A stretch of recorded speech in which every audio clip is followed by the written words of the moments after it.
ये है 1 rupee coin. जब भी ये उछला है, हर बार लाखों टैक्स पेयर्स की कमाई एक साथ उठाकर पूंजीपति बिजनेसमैन की झोली में डाल दी गई।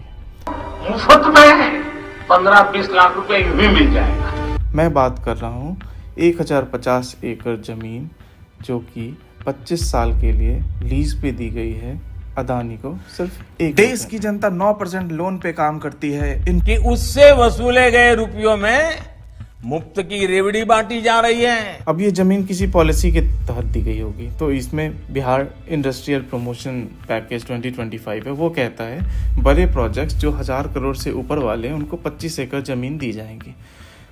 अब बात ये हुई कि 1050 एकड़ जमीन कैसे अलॉट की गई। अब बात करते हैं फैक्ट्स की। जगह है बिहार, डिस्ट्रिक्ट है भागलपुर, गांव है पिरपैंती। पर्पस है थर्मल पावर प्लांट लगाना, कोल बेस वाला। अब सवाल उठता है, जब देश में न्यूक्लियर पावर प्लांट्स हैं, गैस बेस्ड पावर प्लांट्स हैं जो कि कोल से एक स्वच्छ ईंधन के रूप में बेहतर विकल्प के रूप में उपस्थित हैं, तो फिर कोल ही क्यों।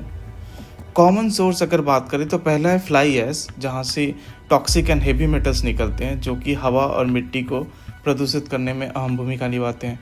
26% PM10 PM2.5 जो कि एयरबॉर्न अभी पार्टिकल्स हैं, उसकी कंसंट्रेशन हाई हो जाती है।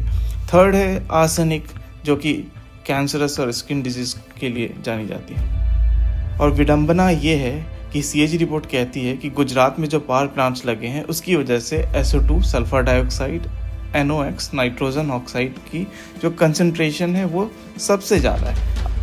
बिहार की बात करें तो बिहार एक कृषि प्रधान राज्य है। जाहिर है GDP कृषि उत्पाद पे टिकी है। इनकी फाइल्स हमें कहती हैं कि 12.72 लाख टन आम और 1.98 लाख टन लीची ये हर साल प्रोड्यूस करते हैं। अब जाहिर सी बात है ये आम और लीची विदेशों में एक्सपोर्ट की जाती है। गांव वालों से बातचीत हुई, पूरा आम का बाग है और लगभग कितने पेड़ होंगे? 10 लाख पेड़। तो उन्होंने बताया यहाँ आम, लीची और टीक के लाखों हरे वृक्ष हैं जो कि इसे काट दिए जाएंगे। अब अदानी ग्रुप ऑफ कंपनीज कहती है कि वो 15,000 जॉब क्रिएट करेंगे। क्या ये आज आ रहे मुनाफे से कहीं ज़्यादा होगा? अब बात तो उतनी सी हो गई है, गांव में ज़मीन बेचकर शहर में एक स्प्लेंडर खरीदना। कुछ लोगों ने आवाज़ उठाई तो उन्होंने हमारे ही लोगों को हमारे विरुद्ध खड़ा कर दिया।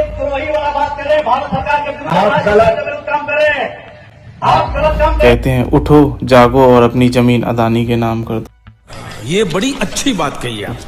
मुझे तो चिपको मूवमेंट याद आ रहा जिसमें सुंदरलाल भगुना जी ने अहम भूमिका निभाई थी। 1980 के दशक में तब की तत्कालीन प्रधानमंत्री इंदिरा गांधी जी ने हरे वृक्ष को काटने से 15 साल के लिए रोक लगा दी थी। और आज के ज़माने के प्रधानमंत्री कहेंगे पॉल्यूशन है ही कहाँ। ये माँ के साथ धोखा है। अब 1 नेशन 1 इलेक्शन कहने वाले लोगों ने 1 लैंड मल्टीपल प्राइस तय कर दी। जाहिर सी बात, वोट डालो और शासन करो। बिहार गवर्नमेंट की माने तो इन्होंने सारी जमीनों को खाली बताया है, जबकि यहाँ पे आम, लीची और टीक के वृक्ष लगे हैं। वैसे 2017 का सृजन स्कैम आपको याद ही होगा। आज आप अगर सब कुछ सहकर सरकार की मदद कर भी दें, समय आने पर ये कंपनियां TCS की तरह जरा भी आपको जॉब से बाहर निकालने में नहीं हिचकिचाएंगी, और सरकार तो आपकी सुनने से रही। आप सुन रहे थे जय हिंद की आवाज़।